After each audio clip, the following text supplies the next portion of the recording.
नमस्कार दोस्तों, स्वागत है आप सभी का आपके अपने YouTube channel smart education support में। इस वीडियो में लोग पढ़ेंगे समांतर श्रेणी के बारे में, जो कि आपकी किताब का चैप्टर है प्रश्नावली 5। तो आज हम पढ़ेंगे समांतर श्रेणी प्रश्नावली 5.1, जो कि आपकी NCERT बुक है कक्षा 10 की। ठीक है, चलिए शुरू करते हैं। देखिए सवाल हमारा है, प्रत्येक किलोमीटर के बाद टैक्सी का किराया, जबकि प्रथम किलोमीटर के लिए किराया 15 रुपये है और प्रत्येक अतिरिक्त किलोमीटर के लिए किराया 8 रुपये है। ठीक है, तो हमें बताना है कि इससे जो स्थितियां बनेंगी उनमें जो संख्याओं की सूची आएगी वो एपी है या नहीं है, और एपी है तो क्यों एपी है हमें बताना है। ठीक है, चलिए जिसमें केस लिखा है उसे हम पहले बना लेते हैं। सबसे पहले देखिए, प्रत्येक किलोमीटर के बाद टैक्सी का किराया, जबकि प्रथम किलोमीटर के लिए किराया कितना है 15 रुपये। तो हम सबसे पहले क्या लिखेंगे, प्रथम किलोमीटर का किराया बराबर कितने रुपए हैं, रुपये 8। कितना रुपये 15, यहाँ देखिए कितना लिखा है 15 रुपये। ठीक, उसका देखिए दिया गया है। फिर प्रत्येक अतिरिक्त किलोमीटर के लिए कितना है 8 रुपये। ठीक, तो अगर 2 किलोमीटर आदमी कोई चलेगा, मानिए 2 किलोमीटर का किराया कितना हो जाएगा, ये रुपये हमारे जो हैं 15, तो पहले किलोमीटर का पड़ेगा, उसका कितना जुड़ जाएगा इसमें 8, यानी कितने रुपये हो जाएगा 23 रुपये। कितने रुपये हो जाएगा 23 रुपये किराया होगा जब आदमी 2 किलोमीटर चलेगा। फिर कह रहा अगर 3 किलोमीटर चले, हम देख लेते हैं। अगर 3 किलोमीटर में चले तो 3 किलोमीटर का किराया क्या हो जाएगा, 3 किलोमीटर का क्या हो जाएगा, इसी में कितना जुड़ जाएगा, देखिए 23 रुपये तो हो गया 2 किलोमीटर का, इसमें फिर जुड़ जाएगा 23 प्लस 8, यानी कि हो जाएगा किराया पूरा रुपये 31। अगर आदमी 3 किलोमीटर चलेगा कितने रुपये किराया पड़ेगा 31 रुपये। ठीक है, और अगर 4 किलोमीटर चले, 4 किलोमीटर का किराया, अगर 4 किलोमीटर चलेगा तो किराया हो जाएगा यहाँ 31, उसमें फिर जुड़ जाएगा 8, बराबर यहाँ पर हो जाएगा रुपये 39। ठीक है, तो 1 किलोमीटर का किराया 15, उसमें कितना जुड़ता चला जाएगा 8 8 जुड़ता चला जाएगा। आप देख रहे हैं 15 8 23 8 31 8 39। ठीक, तो हम सब देख लेते हैं, ठीक से लिख लें। हमारी जो श्रेणी बन गई वो बनी है 15, फिर 23, फिर 31, उसके बाद 39 क्या दिए हमें, रुपये दिए गए हैं। तो हम चेक कर लें ये हमारी जो श्रेणी बनी है ये एपी है या नहीं है। ठीक, तो सबसे पहले हमें क्या निकालना पड़ेगा, हमने बताया था चेक करने के लिए सारवांतर। तो सारवांतर निकालेंगे, यानी कि डी का मान। वो कैसे निकाला जाता है, अगर पद हमारा A1 है, ये A2 है, ये A3 है, ये A4 है, तो इनके बीच का अंतर हम निकालेंगे। तो देखिए सबसे पहले क्या निकालें, A2 माइनस A1 निकाल लें। उसके बाद क्या निकालेंगे, A3 माइनस A2। उसके बाद एक और चेक कर लें, A3 minus A4 minus A3। अगर सबका अंतर समान आ रहा है तो हमारी समांतर श्रेणी है, वरना नहीं है। वैसे आप यहाँ से देख कर भी बता सकते हैं सबका अंतर समान है। ठीक, तो A2 कितना देखिए 23 माइनस 15, कितना आ गया यहाँ पर 8। यहाँ कितना है A3 देखिए 31 माइनस 23, कितना आ गया अंतर 8। यहाँ पर देखिए A4 है 39 माइनस 31, यहाँ भी अंतर आ गया 8। ठीक है, तो देखिए हर जगह कितना रुपये का अंतर आ रहा है, 8 रुपये का अंतर आ रहा है। ठीक, तो यहाँ पर लिख देंगे चूंकि सार्वांतर समान है अतः क्या होगा, अतः यह एक समांतर श्रेणी, यह एक एपी है।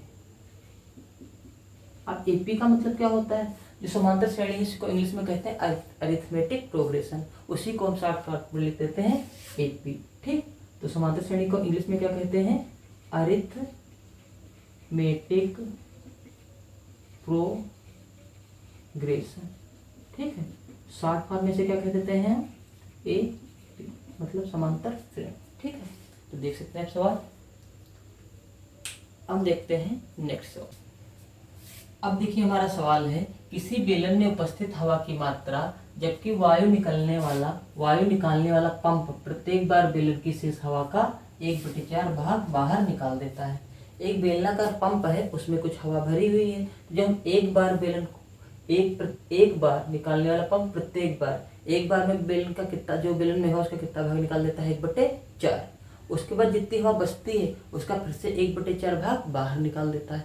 फिर जितनी बचती है उसका 1/4 भाग बाहर निकाल देता है। इस प्रकार आपको बताना है जो आपकी श्रेणी बनेगी, जो पहले हवा थी उसका दूसरे थी, इसी प्रकार जो टाइप आपकी श्रेणी बन जाएगी वो समांतर श्रेणी है कि नहीं है। ठीक है, तो एक बार में बेलन कितनी हवा निकलता है, जो बेलन में हवा भरी थी उसकी 1/4 भाग। ठीक, तो सबसे पहले हम मान लेते हैं, माना बेलन में कुल हवा की मात्रा हमने कितनी मान ली है, V। हवा की मात्रा कितने हमने मान ली, V। बेलन में कितनी हवा है, V। ठीक है, उसका देखिए पहली बार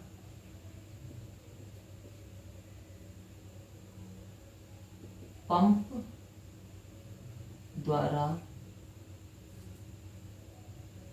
हवा निकलने के बाद बची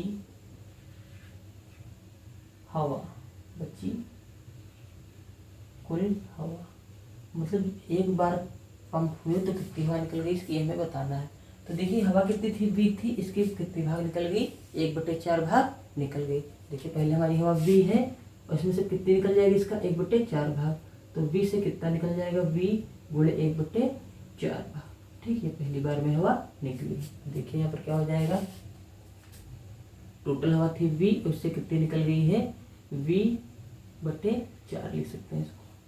और इसको जब हल कर लेंगे तो क्या आ जाएगा, यहाँ पर एलसीएम आ जाएगा 4, यहाँ हो जाएगा 4V माइनस का V, यानी क्या आ जाएगा 3V/4। इतनी हवा पहली बार में बची। ठीक है, तो हवा पहले V थी, अब कितनी बची, 3V/4। अब इसका फिर से कितना निकल जाएगी हवा, 3/4 का। ठीक है, तो बेलन में कितनी रह जाएगी, तो बेलन में अभी है कितनी, 3V/4 बची है। अब इसका फिर से कितनी निकल जाएगी हवा, 3V/4 और उसका 1/4 भाग। तब जो आएगी वो आएगी बेलन में जो बची हवा है। ठीक है, हमारा लक्ष्य है। यहाँ देखिए दूसरी बार पंप द्वारा हवा निकलने के बाद बची कुल हवा। तो अब हवा इसमें है 3V/4, इसमें से कितनी हवा निकल जाएगी, निकल जाएगी इसका 1/4 भाग, यानी कि 1/4 भाग। तो यहाँ हो जाएगा 3V/4 और माइनस हो जाएगा 3V/16। जब इसको हल करेंगे यहाँ पर तो यहाँ हो जाएगा 16, 4 चक्कू 16, तो ऊपर कितना हो जाएगा, 3 चक्कू 12V और माइनस 3V। ठीक, तो हल करने पर यहाँ जाएगा 12 से 3 गया 9V/16। ठीक, तो दूसरी बार में हवा कितनी बची, यहाँ पर दूसरी बार में जब बेलन में हवा की मात्रा बची है 9/16। अब तीसरी बार में हम देख लें, तीसरी बार पंप द्वारा हवा निकलने के बाद पंप में बची कुल हवा अब कितनी हो जाएगी, अभी तो है पूरी 9V/16, इसमें से फिर से आपकी निकल जाएगी कितनी, 1/4 भाग। तो कितनी रह जाएगी यहाँ पर देखिए, अब यहाँ पर रह जाएगी 9V/16 और माइनस हो जाएगा 9, यहाँ भी था 9V/16 चक्कू 64। इसको हल कर लेंगे यहाँ पर देखिए, तो यहाँ हो जाएगा 64, 16 चक्कू 64, तो 9 चौक हो जाएगा 36V माइनस 9V। 36 से 9 जाएंगे कितना आ जाएगा, 27V/64। इतनी हवा बच रही, पहले हवा V थी, उसके बाद बची 3/4V, उसके बाद बची 9/16V, उसके बाद बची 27/24। को 3 से अगर काटना चाहें तो काट सकते हैं, 3 9 यहाँ 64 है, यहाँ पर है 64, काटेंगे नहीं। ठीक है, कटेगा नहीं, यहाँ पर कितना है 27/24, 27/64 यहाँ पर V।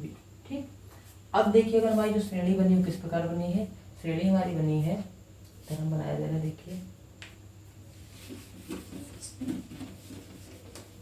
श्रेणी हमारी बन गई है V, फिर 3V/4। ठीक है, उसके बाद हमारी बनी है 9V/16, 9V/16, उसके बाद बनी है 27V/64। ठीक, उसके बाद इसी तरीके से बनती चली जाएगी। तो हमने माना एक पहला पद है, दूसरा पद है, तीसरा पद है, चौथा पद है। तो हमें बताना है समांतर श्रेणी है कि नहीं। समांतर श्रेणी कब होगी, जब इसके बीच का अंतर समान होगा तो अंतर निकाल लेते हैं। अंतर कैसे निकालेंगे, A2 माइनस A1 निकाल लें हम यहाँ पर, और इधर क्या निकाल लें, A3 माइनस A2। तो चलिए यहाँ निकाल लेते हैं। तो यहाँ हो जाएगा 3v/4 और माइनस का v, यहाँ हल कर लें तो कितना आ जाएगा 4, और यहाँ हो जाएगा 3v माइनस का 4v, घटाने पर यहाँ आ जाएगा माइनस का v/4, -4 से 3 जाएगा, माइनस का 1 आएगा, तो यहाँ हो जाएगा -v/4।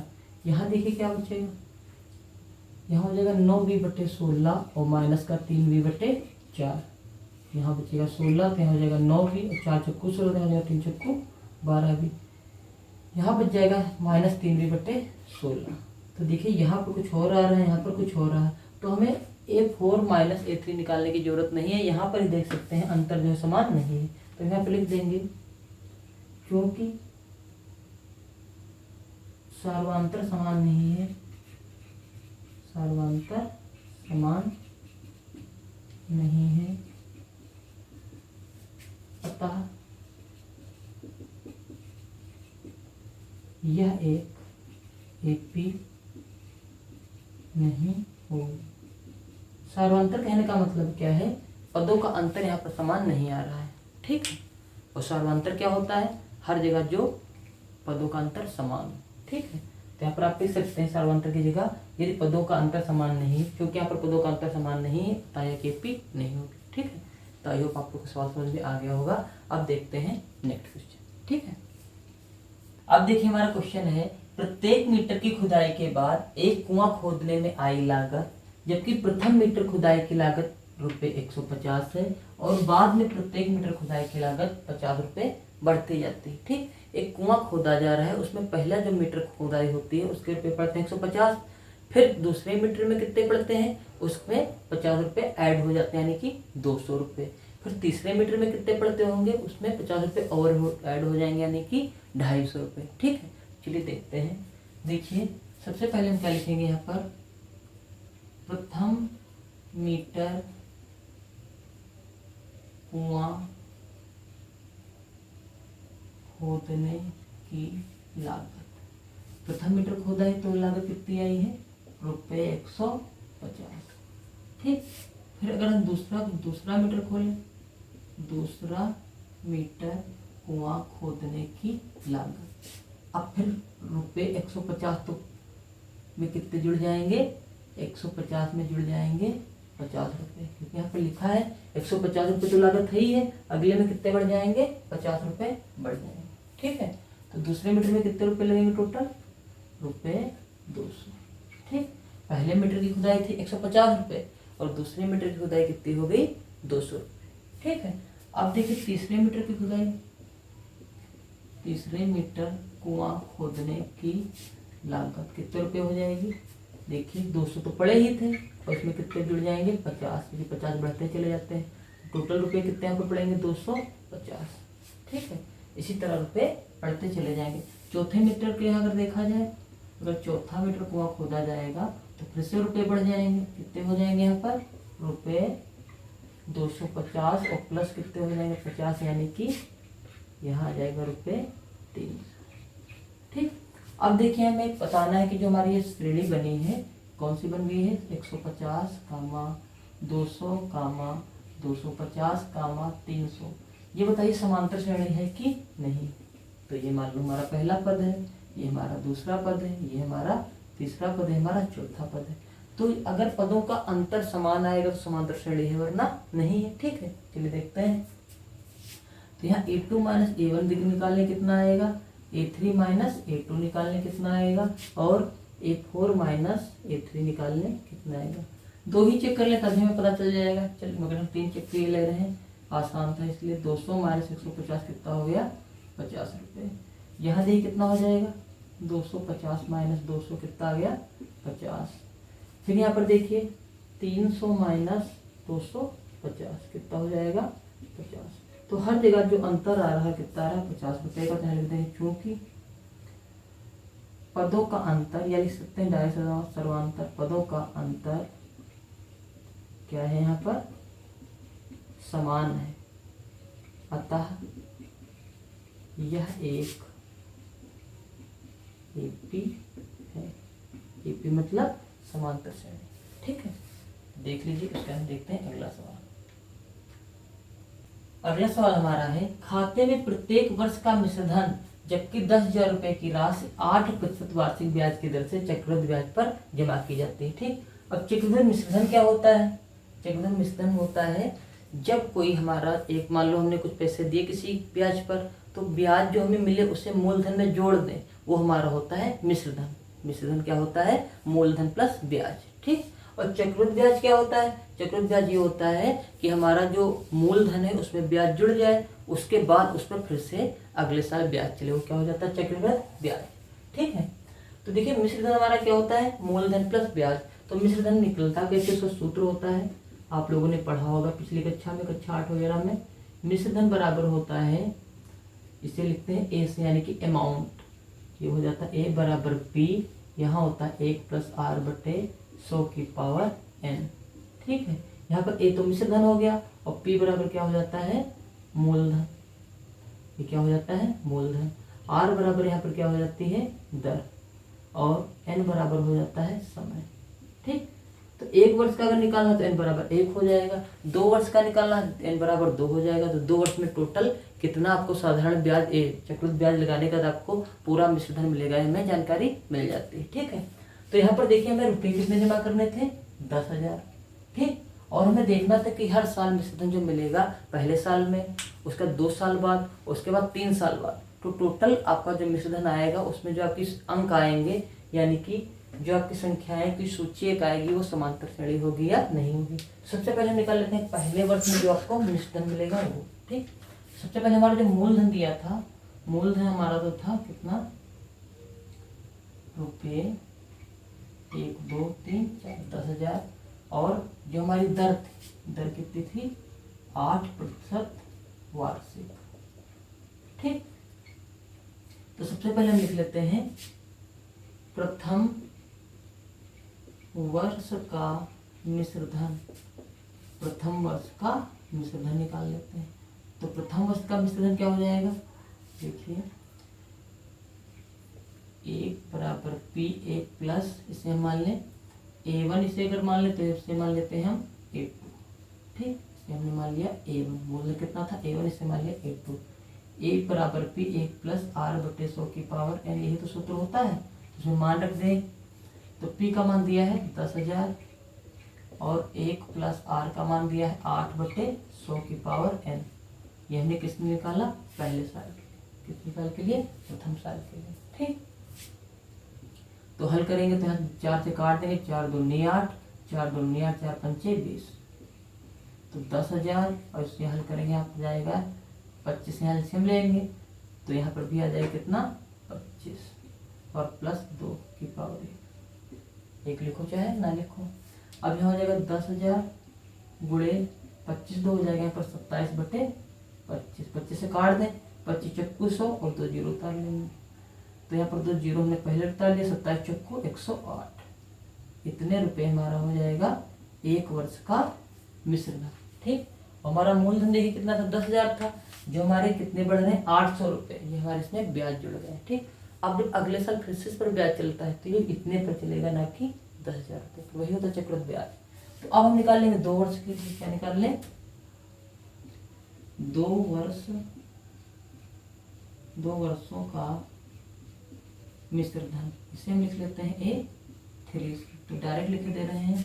P का मान हमें दिया था 1 2 3 4, यानी कि 10,000, और 1 प्लस ये था हमें 8/25, इसकी पावर हमें यहाँ पर दिया है 2, क्योंकि 2 साल का निकाल रहे हैं, तो हमने हल कर लिया था 1 2 3 4 10,000, यहाँ हल करने पर आया था हमारे पास, यहाँ था 100, और हल कर लिया तो आया था 27/25 की पावर 2। तो यहाँ जब हल कर लेंगे तो आ जाएगा 10,000, यहाँ लिखेंगे 27/25 और 27/25, तो काट लेंगे 25 चक्कू 100, यहाँ हो जाएगा 400, तो यहाँ हो जाएगा 400, और 27 को 27 से करें कितना आ जाएगा यहाँ पर?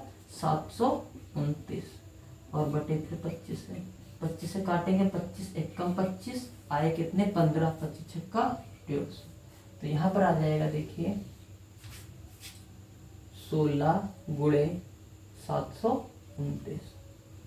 तो A3 का मान ये आ गया। तो यहाँ कितना कर रहे हैं, 16 9 144 का 4 हाथ से लगे 14, 16 दूना 32, 32 14 कितना हो जाएगा 46 के 6 हाथ से लगे 4, 16 7 112, 112 4 हो जाएगा 116। ठीक है, यहाँ पर A3 देखिए कितना आ जाएगा 11,664 रुपये। ये आपका हो जाएगा 2 वर्षों के जो अंत में आपको मिश्र धन मिलेगा वो। ठीक है, तो अब हम देख लेते हैं, क्या देख लेते हैं हम कि हमारा जो ये आया है क्या आया है। सबसे पहला हमारा आया है 10,000 जो हमारी श्रेणी थी यानी 10,000 मूलधन था। उसके बाद हमें पहले वर्ष का मिश्र धन मिला 1,800 रुपये और तीसरे वर्ष में मिलेगा अगर हम ले लें 11,664 रुपये। इसी तरह मिलता चला जाएगा। तो हमें चेक करना है कि ये समांतर श्रेणी है कि नहीं। ठीक, तो हमें पता है क्या करना है, दोनों के बीच अंतर निकालना है। A2 माइनस A1 यहाँ चेक कर लें, A3 माइनस A2 चेक कर लें। अगर पदों का अंतर समान है तो समांतर श्रेणी है, अगर अंतर अलग अलग समांतर श्रेणी नहीं है। तो यहाँ पर लिख लें 108 10,800 माइनस 10,000 माइनस करें कितना आ जाएगा 800। यहाँ पर देखिए 11,664 माइनस 10,800, यहाँ जाएगा 4, यहाँ जाएगा 6 और यहाँ 16 से 8 जाएंगे कितने बचेंगे 8। ठीक है, और यहाँ कितना बचेगा 864 बस। ठीक है, तो यहाँ पे लिख देंगे क्योंकि देखिए पदों का अंतर समान नहीं है, पदों का अंतर समान नहीं है, अतः यह एक AP नहीं होगी। ठीक है, तो इस प्रकार हमारा सवाल कंप्लीट हो जाता है, आप देख सकते हैं। ठीक, तो इस प्रकार सवाल आपका कंप्लीट हो जाता है। आई होप आप लोग को सवाल समझ में आ गया होगा। अगर सवाल समझ में आ गया है तो जल्दी से वीडियो को लाइक कर लीजिए और चैनल को सब्सक्राइब कर लीजिए। और अगर आपको कहीं भी प्रॉब्लम कोई रह जाती है तो आप हमें कमेंट कर बता सकते हैं। वीडियो देखने के लिए बहुत बहुत धन्यवाद। Thank you very much.